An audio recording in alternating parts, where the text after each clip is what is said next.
Assalamualaikum warahmatullahi wabarakatuh. Oke teman-teman, kembali lagi di channel Kebun Anggur Anugrah ya. Di sini saya ingin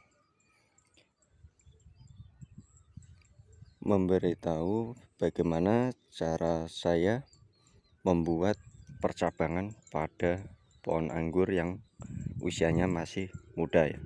Proses ini biasanya saya jalani sekitar 1 tahun, tapi produksinya nanti insya Allah bagus seperti yang ada di kebun yang pertama ya. Cara membuat percabangan, jadi proses 1 tahun itu kita membuat merawat pohon primer, sekunder, dan tersier. Jadi 1 tahun itu 1 kali jalan, tapi dapat beberapa langkah. Jadi dapatnya itu 3 langkah ya. Primer jadi, sekunder jadi, tersier pun jadi. Jadi ketika sampai di usia mulai dari 9 bulan atau 11 bulan, nanti pohon akan siap untuk dibuahkan ya. Ini adalah pohon primernya yang dari bawah ya. Di sini yang ini pohon primernya. Tapi kalau ini udah terbentuk dari bawah ya. Udah terbentuk dari bawah untuk primer. Jadi untuk sekundernya ini adalah sekunder. Yang ada di para-para ini sekunder. Nah, di sini ada beberapa tunas air seperti ini ya. Ini nanti akan kita bikin sebagai tersiernya. Nah, seperti ini. Ini nggak tahu kenapa ini ya. Ditinggal beberapa hari terkena hujan dan kini malah tumbuh bunga ini. Nah, untuk ada hewan ini bahaya ini.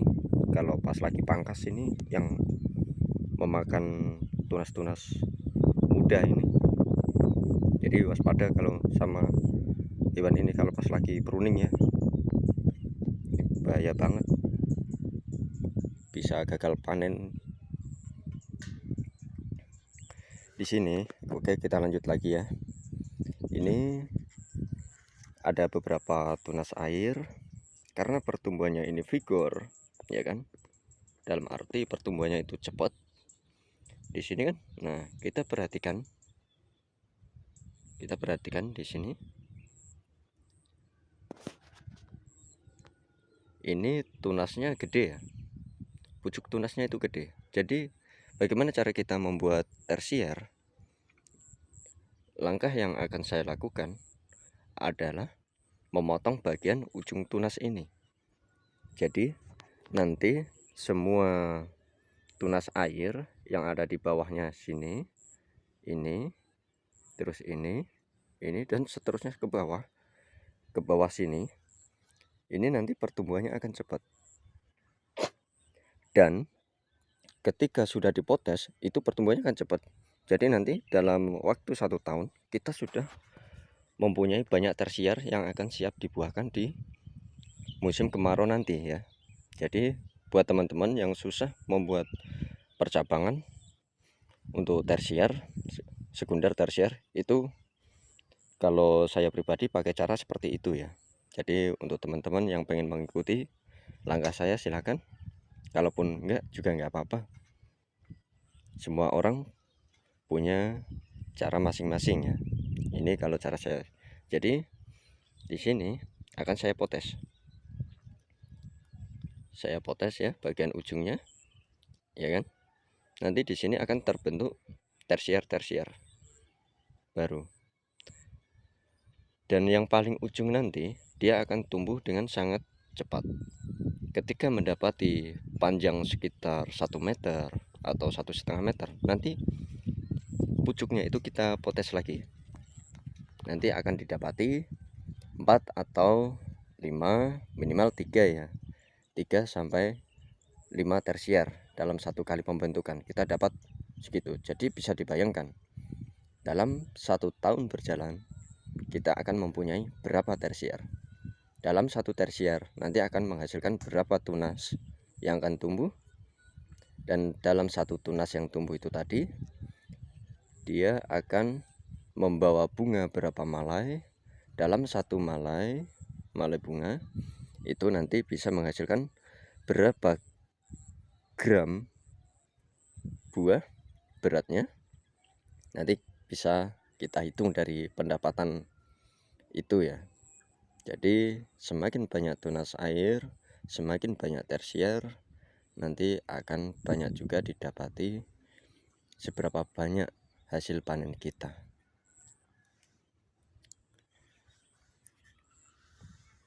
Nah, ini juga sama. Kalau sebelah kita potes, jadi cabang yang dari sini ya, cabang yang dari sini kita potes juga ini.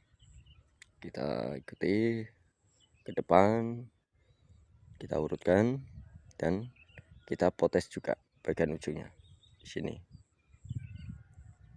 Nah, seperti inilah cara saya membuat tersier. Jadi 1 tahun jalan, 3 langkah kita dapat. Ketika di awal musim kemarau, kita sudah siap untuk melakukan pangkas pembuahan, bukan potes pucuk lagi. Tapi yang perlu kawan-kawan ingat, yang perlu teman-teman ingat, ketika dipotes seperti ini, biasanya tunas-tunas air ini dia akan tumbuh dan akan membawa bunga. Ketika membawa bunga, kita harus tega untuk membuang bunganya. Karena kalau tidak, nanti akan ada kendala pada pohon. Kerugian dari mengelola bunga di usia dini, pohon akan kerdil dan dia tak kunjung gede ya.